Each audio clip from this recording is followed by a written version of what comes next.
So recently there was a case where Israel made a mistake and shot down a vehicle that had volunteers from all over the world in Gaza.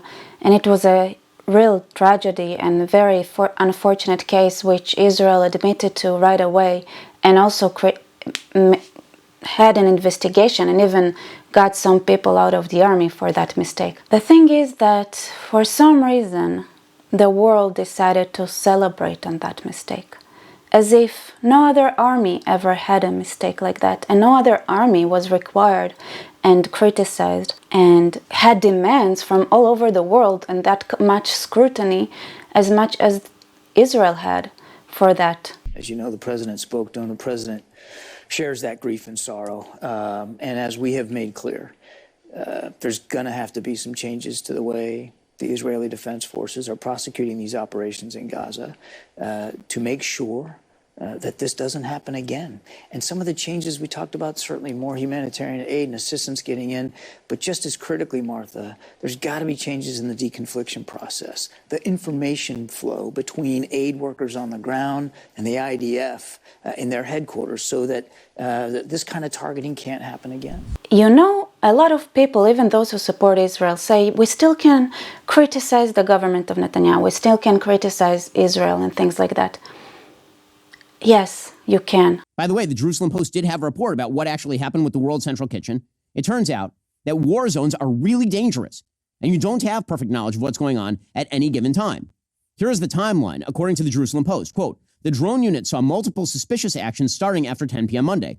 First, the drone unit said it saw a Hamas terrorist climb onto one of the trucks and fire in the air. This tactic is frequently used by Hamas to send signals to other Hamas fighters in the area regarding his position. The Israeli Defense Force drone unit refrained from attacking the aid trucks because they questioned their commanders and were ordered by Division 162 Brigadier General Itzik Cohen not to, despite a suspicion that Hamas terrorists were involved. The Israeli Defense Forces then tried to call the aid workers but was unable to reach them. So the IDF called the World Central Kitchen. The World Central Kitchen headquarters tried to call its own aid workers in the field, but they did not answer. When vehicles left the hangar, the IDF drone unit believed these were not the same vehicles and thought that these were Hamas vehicles, or that around 4 Hamas operatives had joined or taken over the convoy. Also, the drone unit had thermal imaging, not visual imaging, so it could not see the WCK aid worker sign posted on the roof of the trucks. So despite all of that confusion, despite the fact that apparently there were Hamas terrorists who were involved in the convoy and all of this, the commanders were fired. But criticizing Israel when the whole world criticizes Israel, when the whole world, billions of people, criticize 10 million people, less than, in a way that is unprecedented, unparalleled, and there is nothing like it in the world, that's not criticism anymore. That's a party where everybody is participating or enabling the complete demonization of a country or people. 2 years ago, my daughter Catherine volunteered at World Central Kitchen to help feed Ukrainian refugees who fled to Poland. She's the woman on the far right. And that man in the center, Damian Sobel, who Catherine says was incredibly kind, he's one of the 7 World Central Kitchen workers who was killed this week. Now, I'm no military expert, and I know Hamas is hiding in a civilian population. But there's got to be some way Israel can fight this war without killing so many innocents, without killing people like Damien. I'm not even talking, like, do the due diligence of understanding, like, even the why United States giving money to Israel and things like that, and then have a healthy discussion about it. That's amazing. It's like, okay, cool, that it would be very much, a dialogue. Because, Jews and Israelis both do a lot of self-reflection. There is a lot of internal testing and seeing what you can do better, like all the time. It's in the culture. But there might be this impression that Israelis or Jews are very sensitive when others do that.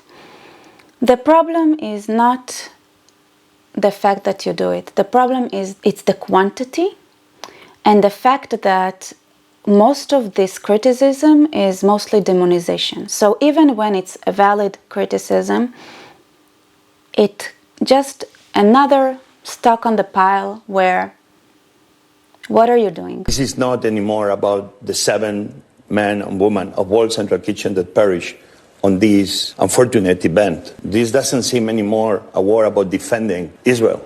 This really, at this point, seems is a war against humanity itself. But if you use an event like, this miscommunication that happened, that Israel targeted the wrong car, which it almost didn't do mistakes like that, and there are millions of cases that the UK army and the USA army and so many other armies in the world did that, and only Israel gets the treatment. That is genocidal hate. That is genocidal criticism. Well, now you speak like all those Jews who accuse anyone of Jew hating, who does not have a completely favorable judgment, while they make the bloodiest jokes about their own kind. One person that I appreciate very much, who was labeled as an anti-Semite, even though I don't think he was, and later came to say that is the greatest regret that he has, is Carl Jung, who criticized some aspect of the Jewish psychology. Was there anything there that I could strongly disagree with? Not much. The problem was that he was really criticizing the fact that the Jews didn't want others to criticize them. Except the Jews smelled that a genocide is coming, because the hate that you experience if you're a Jew is not something that anyone can imagine unless they try to defend the Jews or defend Israel. Then they start getting a taste of it. The look in people's eyes that are ready to see you wiped away from earth. And that is an experience that Jews are very familiar with, so much so they're almost desensitized to it. The level of criticism and hate that you need to show towards a Jew for them to even think that it's something out of the ordinary is sometimes extreme, because otherwise most would be like, yeah, sure, you can criticize, you can do that. They wouldn't even understand that this is not normal for so many billions of people to check every step that you do and pathologize you all the time and just look at you under a microscope. And when one Jew does something, it implies the whole nation, which is insane. And so Carl Jung had learned the most horrible way that the Jews were criticizing his criticism, because they saw that even if somebody like Carl Jung, who is respected and loving, if even he, who in general has nothing bad to say about the Jews, comes and criticizes this thing that might be true about the Jews, then you get 100% of the population that sees you as something that should be criticized. And that is a path to genocide. It is. Here are some quotes from this article that he wrote and they later described as nonsense. And that unfortunately, that article was nonsense and he regretted writing it. In my opinion, it has been a grave error in medical psychology up till now to apply Jewish categories, which are not even binding on all Jews, indiscriminately to Germanic and Slavic Christendom. Probably true. Jews have their own culture and a little bit of a different psychology because of that. And as we know in our channel, as we are all aware now, because Islam is a very extreme situation where it's so clear you cannot deny it anymore, there is a strong effect on psychology that comes from your culture. So this thing is true. The differences which actually do exist between Germanic and Jewish psychology, and which have long been known to every intelligent person, are no longer to be glossed over, and this can be only beneficial to science. So here is a quote I used on my anti-Semitism video. The Jews have this peculiarity in common with women. Being physically weaker, they have to aim at the chinks of the armor of their adversary. And thanks to that technique, which has been forced on them through the centuries, the Jews themselves are best protected where others are most vulnerable, because again of their civilization. More than twice as ancient as ours, they are vastly more conscious than we of human weakness, the shadow side of things, and has, in this respect, much less vulnerable than we are. Thanks to their experience of an old culture, they are able, while fully conscious of their frailties, to live on friendly and even tolerant terms with them. It's funny that it was seen as an insult to call Jewish psychology more feminine. I don't see it as an insult, I see it as a compliment. And it's of course a difference in perception, and not everything that you might say is criticism might even be seen as criticism later. I really see it as a compliment, like everything that is in this paragraph is a compliment. But at the time, it was perceived as criticism. Here is what's happening. Israel, whatever it does, good or bad, it will be used against us. Jews, the same. Where they would be described good or bad, it would be used against them.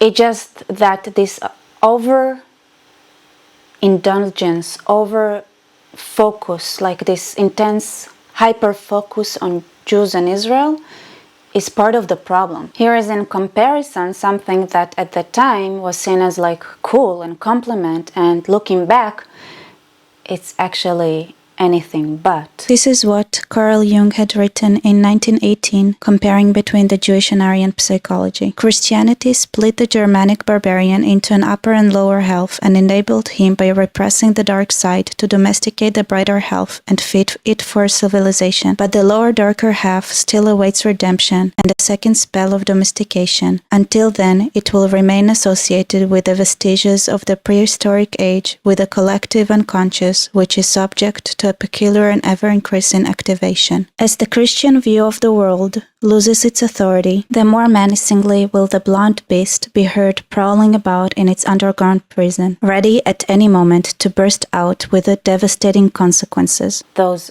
are dangerous signs of something that might happen that is not good in the Holocaust. The Jews really cannot fight this phenomena alone.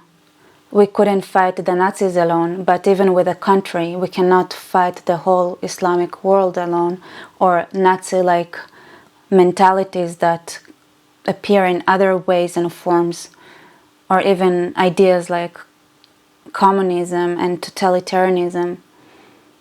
We cannot fight those people alone, and they're all very focused and obsessed on us. And that's a very unfair situation. We also need billions of people that would help us. And it's ridiculous to be in this situation where we need to ask that special help that nobody else is getting, I believe, because we're put in an unfair and unparalleled in this world kind of situation where we are in the front lines of an ideological civilization clash, and we cannot fight it alone. We cannot. We need your help. We need it. Please help. That's all I can say. Speak up. And I know it's gonna be funny, but saying that Israel is good, but sometimes it's not helping. It's gonna be weird, but what we need is extreme support that there is no if and buts, even if we deserve it, because believe me, there are enough people that would do it. It's disproportionate, just the amount of people that would do that part, okay? So what we need is just true 100% love and support. Help us keep those traditions alive. We represent the tradition of the Judeo-Christian world in the most literal sense. That's what I believe, to be honest. You might disagree with me, but then you're not my target audience. I'm looking for those who would really help us, because we need that help. And also, if you want to support me personally, there is a Buy Me Coffee link in the description below, and thank you so much.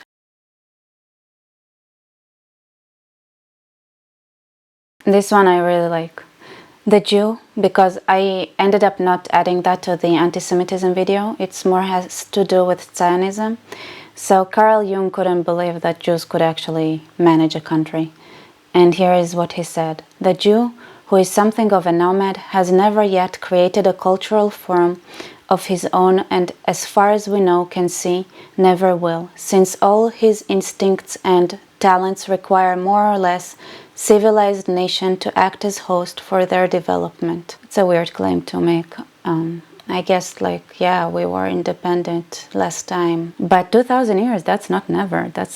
There was a point like that at some point, and Israel kind of exists now. This comment was perceived as like Jewish being parasitic on society, which I think is actually the other way around. Jews develop whatever society they're in.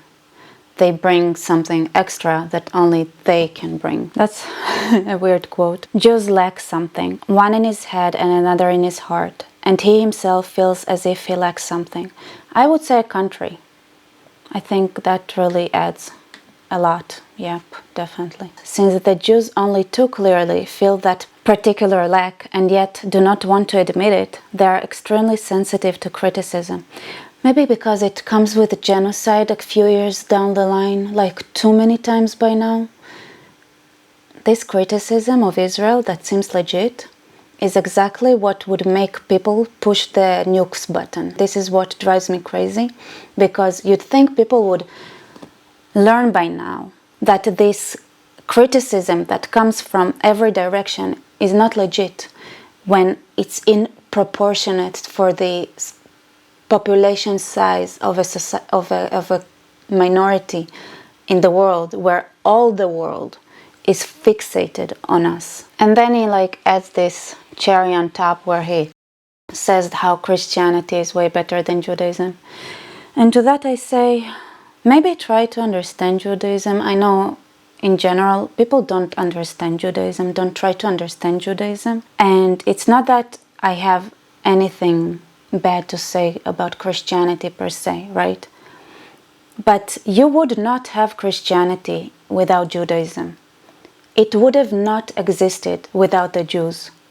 So I think not understanding Jews and Judaism, I think is something that by now is pretty clear to many people. That is a really necessary step for trying to also understand Christianity. Because there is a context to Christianity developing, and there is also a context to Jews not wanting to go down this path. There was something there that they couldn't agree with. If you watched my random talk with Roja the other night, where it was supposed to be a discussion about Iran, but in the middle we started talking about God, and then I tried to explain what exactly bothered Jews about the Christian view of Jesus. In the end of the day, those two perceptions could have lived side by side. And I kind of believe that maybe the question, do you believe in God, is not as important as one might think, as much as what do you believe in? That understanding of maybe if we share values, that's good enough, is something that I really think is one of the goals here in my channel, because Jews are in this unfair position where we are a small minority, but we're under a microscope because the two greatest religions, one was created by trying to imitate us in the most horrific ways and more superficial ways, and the other literally grew out of us, just open to everyone in the world to join more easily. And the Christians, as far as I can see, always saw Judaism and Jews as competition, where Jews are more of just let us be kind of creatures. But the obsession on the other side of Islam, for example, or those who hate Christianity, like communists and Nazism, the first thing that you want to do to eliminate Christianity would be eliminating Judaism. I truly believe that without Jews, those two religions, to me, I feel like they would lose a huge chunk of their history. Islam would lose 10% of everything that's written there, because actually 10% of it is about Jews. So 10% of the text and everything that they do would be irrelevant, at least. And then Christianity would lose the people that started that movement. The first Christians were Jews. And I really believe that a lot of Christians converted to Christianity without always understanding the psychology of the Jews who created it. And I really believe that that discovery would be a lot easier to make with Jews around. Which might be a big claim to make, but the more I get to know these other cultures, the more I think that maybe you should not dismiss us yet. Anyway, I lost track here in the middle. But what I'm saying is that obviously that Islam is basically the Antichrist to Judaism. Like if Judaism is Christ and then Islam is the Antichrist of it. Weird analogy from a different mythology, not ours. I'm sorry for calling it a mythology. I also call Judaism the Jewish mythology. Not in a bad sense, like it's just a term. But Christianity is different in my eyes. And there is more room to talk and try to understand each other more, because I do think that in the end of the day, like, the intentions are good on both sides. Don't learn it like Carl Jung, who learned it the very, very hard way of watching people that he learned from, because Freud was his teacher, for example, and everybody in the psychoanalytical realm were basically Jewish. That's why he came with that criticism, that you cannot only study it through a Jewish lens, because it wraps the way you think if all the patients are Jewish and all the psychoanalysts are Jewish, and everybody that is in the top people in the field are actually this weird minority that is extraordinary in its I don't know if we can deny it. It is an extraordinary minority for so many reasons, not all of them fun, but even with everything that he said, he ended up learning more about Judaism and Kabbalah and actually getting mystified by it and really, really falling in love with Jewish scripture and culture. So let's do that before a catastrophe happens. Okay, thank you. I love you all. I know everybody who's watching here is open-minded and is willing to learn. It's just that I really hope you'd speak up as much as you can, because I don't believe my voice is enough. If you want to share my videos, that would be amazing. But even at dinner tables, just add that spark of skepticism that maybe things are not as the majority claim.